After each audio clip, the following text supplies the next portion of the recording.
YouTube မိတ်ဆွေအားလုံးမင်္ဂလာပါဒီကနေ့ကျွန်တော်တို့ဂျော်ဂျီနီးယားမှာဆုံးသွားတဲ့ထိုင်းနိုင်ငံ YouTuber တယောက်ရဲ့ဘဝအတွေ့အကြုံကျွန်တော်တို့ဘယ်လိုတင်ခန်းစာရမလဲကျွန်တော်တို့ဘဝအိမ်မက်ပန်းတိုင်ဘယ်လိုအကောင့်ထဲပေါ်ရကျွန်တော်တို့ဘဝမှာကျွန်တော်ဘယ်လောက်ပဲ background လေးမရှိနေပါစေကျွန်တော်တို့အိမ်မက်အကောင့်ထဲပေါ်နိုင်တယ်ဆိုတဲ့အရာတက်တည်ပြတော့တဲ့ထိုင်းနိုင်ငံရဲ့ YouTuber ဟာလွန်ဆိုလို့ဖြစ်ပါတယ်ဟာလွန်ဆိုလို့ရဲ့ဘဝအကြောင်းနဲ့သူ့ရဲ့ပေးစမှုသူ့ရဲ့ကျွန်တော်တို့အတွက်ခြံထားခဲ့တဲ့အမတ်တရားတွေသူခြံထားခဲ့တဲ့စိတ်နေစိတ်ထားရဲ့သူခြံထားခဲ့တဲ့စူးစမ်းမှုတွေကျွန်တော်တို့အတွက်တင်ခန်းစာများစွာရတာပေါ့ဟာလွန်ဆိုလို့ကကျွန်တော်ငယ်ငယ်ကနေ9နှစ်တာအချိန်ရအဖေကကာယစနဖြစ်သွားတဲ့အဖေဆုံးသွားမကြခင်မှာအမေကသူ့ကိုခြံထားခဲ့တော့အဖွားနဲ့နေတာပေါ့နော်အခက်ခဲများစွာတဲ့အကြောင်းပညာရေးတို့စူးစမ်းနေရတဲ့လူငယ်တယောက်ပေါ့လေအဖွားတစ်ခါလေဖုန်ကြီးကျောင်းသွားတယ်ထမင်းဟင်းကြံယူလာပဲသူ့အတွက်ကျွေးရတာပေါ့နော်သူ့ဘွားလည်းတကယ်ပင်ပန်းနဲ့နောက်ဆုံးသူဒီကျောင်းပြီးတော့ ਨੇ အဲ့ဒီကျောင်းတက္ကသိုလ်ဆက်တက်ဖို့သူလည်းပတ်စံမရှိဘူးနော်အခက်ခဲများစွာနဲ့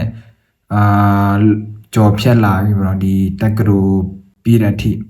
အဲ့ဒီတက္ကသိုလ်တက်တဲ့ချိန်၄နှစ်အတွင်းကျူလာလောင်ကွန်တက္ကသိုလ်မှာသူတက်လာတဲ့ချိန်မှာအားတဲ့ချိန်မှာသူချူရှင်ပြတဲ့နဲ့ပြီးရင်တော့တစ်ဖက်တစ်လမ်းသူရဲ့ဆိုင်မှာတွားလို့ဒီဝါသနာပါရနဲ့သူလည်းလို့တာပေါ့နော်ဒီပတ်စံလေးစူးဆောင်ဒီ၄နှစ်အတွင်းသူတက္ကသိုလ်ပြီးတဲ့အထိပတ်စံပတ်၄သိန်းကျော်တော့အဲ့ဒီအခက်ခဲများစွာတော့သူကြုံရအဲ့ဒီပတ်လေးတိန်းနဲ့သူရဲ့အိမ်မက်ဝါဒနာသူပါရတဲ့ဥပမာခေတ်တွားဘလော့ဂါနဲ့သူဖန်တီးတော့အဖွားလည်းသူပြောပြတာပေါ့အဖွားအေးနေဝါဒနာပါရလို့ဆောင်ပါအဲ့တော့သူအဖွားလည်းမတားဆီးခွင့်ပြုတယ်သူလည်းအဲ့ဒီခေတ်တွားဘလော့ဂါသူအတက်အကြောင်းပြီးတက်ကပြီးနေသူစာဖန်တီးအခုသူအတက်20ခွန်အထိနေပေါင်း4 5 6နှစ်တွင်သူနိုင်ငံပေါင်း50ကျော်ရောက်သွားပေါ့ဂျော်ဂျီနီးယားမှာကျမရဲ့အကြောင်းပဲဖြစ်ဖြစ်နိုင်တာပေါ့သူဆုံးပါတော့တာပေါ့နော်သူ YouTube မှာလည်း subscribe ပေါင်းလဲ8သိန်းကျော်ဒီတတန်းနေပါလောက်ပြည့်သွားပြီပေါ့တတန်းသူInstagram မှာလည်း2တန်းကျော်တော့ဒီ Facebook မှာလည်းအဲ့ဆိုအများပဲနော်သူပရိသတ်များစွာရှိတယ်ကျွန်တော်လည်းသူ့ကိုလည်းသဘောကျပါတယ်သူရဲ့အတွက်တင်ခန်းစာယူလဲများစွာပေးတော့သူလည်းခက်ခဲမှုတွေ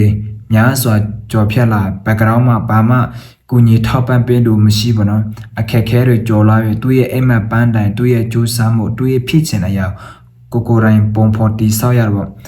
တကယ်လဲဝမ်းနဲ့နာကျင်မိပါတယ်ဒီလောက်ဒီလိုတော်တဲ့လူငယ်တယောက်စောနဲ့ဒီလောကကိုနှုတ်ဆက်ခွဲခွာရတာပေါ့တိုးတော်လဲကျွန်တော်တို့ဂျန်ခီစီနေတဲ့ကျွန်တော်တို့ဒီဗီဒီယိုကြည့်ရှုနေတဲ့မိတ်ဆွေတွေဟာလွန်ဆိုတော့ကျွန်တော်တို့အတွက်ခွန်အားများစွာပေးခဲ့တယ်လောကမှာဘလောက်ပဲခက်ခဲနေပါစေကျွန်တော်တို့စူးစမ်းမှုကျွန်တော်ဖြစ်စဉ်အိမ်မက်ပန်းတိုင်တွေကိုကျွန်တော်တို့စူးစမ်းနေမယ်ဆိုရင်တော့မဖြစ်နိုင်ဘူးဆိုတဲ့အရာမရှိဘူးတော့ဖြစ်လာတယ်ဟာလွန်ဆိုတော့တက်တည်ပြတာပေါ့ဒီကျူလာလောင်ကွန်တက်ဂရိုမှာလဲသူစူးစမ်းမှု scholarship ရပြီးတော့အဲ့ဒီအခွင့်အရေးကိုတုံးချတွေ့အိမ်မက်ပန်းတိုင်ကိုအကောင့်ထဲပေါ်တာနောက်ဆုံးမတေတွားခင်နေသူ့အဖွားကိုငငယ်ရတဲ့ပြုစုပြောထောင်ပြတာဖွားကိုလည်းနိုင်ငံခြားအထိလည်းပို့နိုင်တယ်ခီးစင်းတွေတွားနိုင်တယ်ဒါလည်းကျေးဇူးဆက်ရတခုပေါ့သူ့ကိုတဘောကြတဲ့လူငယ်တွေများစွာရှိမှာပဲတချို့ကြတော့လဲဟာလွန်စလို့တေဆုံးတော့တဲ့ဂျူဒီခီးတွားဘလော့ကအိမ်မက်ကိုစွန့်ခွာခြင်းဆက်မလို့ခြင်းတို့လည်းရှိမှာပဲတို့တော့ဘာတွေပဲဖြစ်နေပြီလောကဆိုတဲ့အရာကျွန်တော်တို့ကိုဝါဒနာပါကိုအိမ်မက်ပါရာကိုကျွန်တော်တို့ပုံဖော်တီဆောင်လို့တွားရမလဲဘယ်လိုတွေကမှကျွန်တော်တို့ကိုအမြဲတမ်းလဲခွန်အားလည်းမပေးနဲ့အမြဲတမ်းလဲကိုညီလည်းမထောက်ပံ့နိုင်တို့တော့ကျွန်တော်တို့ဘဝမှာကိုပါဖြစ်ချင်တယ်ကိုရဲ့အိမ်မက်ပန်းတိုင်ကိုဝါဒနာပါရာဥပမာကျွန်တော် YouTube blogger တွေဖြစ်ချင်တာတစ်ဖက်တစ်လမ်း social media မှာဝင်ငွေရှာချင်တာကျွန်တော်တို့ကိုယ်တိုင်ပုံဖော်တီဆောင်နိုင်တယ်လေကျန်တဲ့ခေတ်တိုးတက်လင်းမြန်တဲ့ခေတ်တခါလေကျွန်တော်မိဘအတိုင်းဝမ်ကိုမျောနေမဲ့အစားဆိုမဖြစ်နိုင်ဘူးကိုယ်တိုင်စူးစမ်းရဥပမာကျွန်တော်ဆိုရင်လည်းအစပြောနေတဲ့လူငယ်တယောက်ပဲ ကျွန်တော် background လည်းမရှိဘူးတူတော့အဲ့ဒီကျွန်တော်တို့ကိုထက်အသက်ကြီးပါပရမခြေလန်းစားတယ်လို့ရှိတယ်လို့ကိုထက်ငယ်တယ်လို့အောင်မြင်မှုများစွာရတယ်လို့ရှိတူတော့လဲပါတယ်ပဲဖြစ်နေပြီစီလောကမှာကိုစူးစားနေတော့ရနေတယ်ကျွန်တော်အိမ်မက်ကျွန်တော်တို့ဘွားပန်းတိုင်ကျွန်တော် YouTuber တယောက်ဖြစ်ချင်လားခီးသွားနိုင်ငံလေးများစွာရောက်ချင်လားကျွန်တော်တွားလို့ရအတိတ်ကကျွန်တော်စူးစမ်းမှုကျွန်တော်ဖြစ်ချင်တဲ့အရာလောကမှာဟိုနာကပြောလို့အတ္တဟိအတ္တနောနာထောကိုတိုင်းကိုအားကိုရကိုရဲ့အိမ်မက်ပန်းတိုင်ကိုဖြစ်ချင်တဲ့အရာကိုတွားချင်တဲ့နိုင်ငံကိုတိုင်းပုံပေါ်တိဆောက်တွားလို့ရတယ်ဘာတွေပဲဖြစ်နေပြီတေဆုံးရဟလွန်ဆိုရင်ကျွန်တော်လည်းတကယ်စိတ်မကောင်းဝမ်းနည်းမိပါတယ်တို့တော့ကျွန်တော်များစွာတင်ကန်းစာရတော့နောက်တစ်ခုကျွန်တော် YouTuber တယောက်တွေရဲ့အတိတ်ကတရိထားရမယ့်အရာကဖြစ်လဲဆိုကျွန်တော်ယုံကြည်စိတ်ထားရတယ်လို့ယုံကြည်တန်ဖိုးတဲ့ဥပမာမိတ်ဆွေမိသားစုအတိုင်းမှာကျွန်တော်တို့အမခံမဖြစ်ဖြစ်ဝနာကလို့တတိပေးရတခုပါဟလွန်ဆိုလို့ဆိုတော့ဥပမာသူ့ရဲ့ YouTuber လည်းပရိသတ်များစွာတန်းနေချီဥပမာ Instagram မှာ Facebook မှာတော့ဝင်ငွေများရသူကဘီလီယံနဲ့ချီတန်းနေချီတော့ကြည့်ရှုမယ် YouTube ဆိုရင်တော့ကြည့်ရှုတဲ့1000ဆို 1k ဆိုတစ်ကျပ်ဒေါ်လာရဟလွန်ဆိုလို့သူ့ဗီဒီယိုကြည့်တယ်ဆို$500ရတခါလေသူတလားဆိုဝင်ငွေရ1500ရအဲ့လောက်ထိတော့ဝင်ငွေကောင်းတာပေါ့နော်သူတို့နာဆိုလို့ချင်းသူတို့မြင်းမြထောက်ပြတာက YouTuber ဖြစ်ဖြစ် social media မှာဝင်ငွေရှာနေလို့ကျွန်တော်မျောမှန်းထားလို့မရတဲ့အရာဖြစ်ပြနိုင်တာပေါ့တို့တော့နောက်ဆက်နောက်ခံမျိုးဆက်တွေကျွန်တော်တို့ဒီနောက်ဆုံးတနေ့နဲ့တစ်ချိန်ဒီလောကမှာကျွန်တော်ဆုံးခွာသွားမယ်ကျွန်တော်ဝင်ငွေကျွန်တော်ရဲ့ဒီစူးစမ်းအထောက်မှုကျွန်တော်မိသားစုအတွက်အတုံးတန်ကျွန်တော်ဒီဟောနာကကျွန်တော်ဒီလုံခြုံရေးကျွန်တော်ဟောနာကလို့ password အတိတ်က main ဘယ်လိုအမွေဆက်ခံနိုင်လို့ကျွန်တော်တို့ရှာဖွေအနေထားရမယ်အဲ့ဒါပေါ့ဒါကြောင့်မလို့ကျွန်တော်လူငယ်တွေကကျွန်တော်အိမ်မက်ပန်းတိုင်ကျွန်တော်ရှောက်လန်းတဲ့အခက်ခဲတော့ရှိမှာပဲအသားရှိမှာပဲကျွန်တော်ဘွားမှာတခါလေချို့အချိန်ပေးဆက်ရတော့ကျွန်တော်ဒီရန်နေ့ကလင်းမြတိုးတက်နေတဲ့ခေတ်မှာကျွန်တော်အိမ်မက်ပန်းတိုင်ပုံဖော်ဒီဆောက်နေတဲ့ချိန်အခက်ခဲတွေကျွန်တော်ကြုံရကိုကြိုက်တယ်လို့ရှိတယ်ကိုမကြိုက်တယ်လို့ရှိတယ်တော့အတိတ်ကကိုရဲ့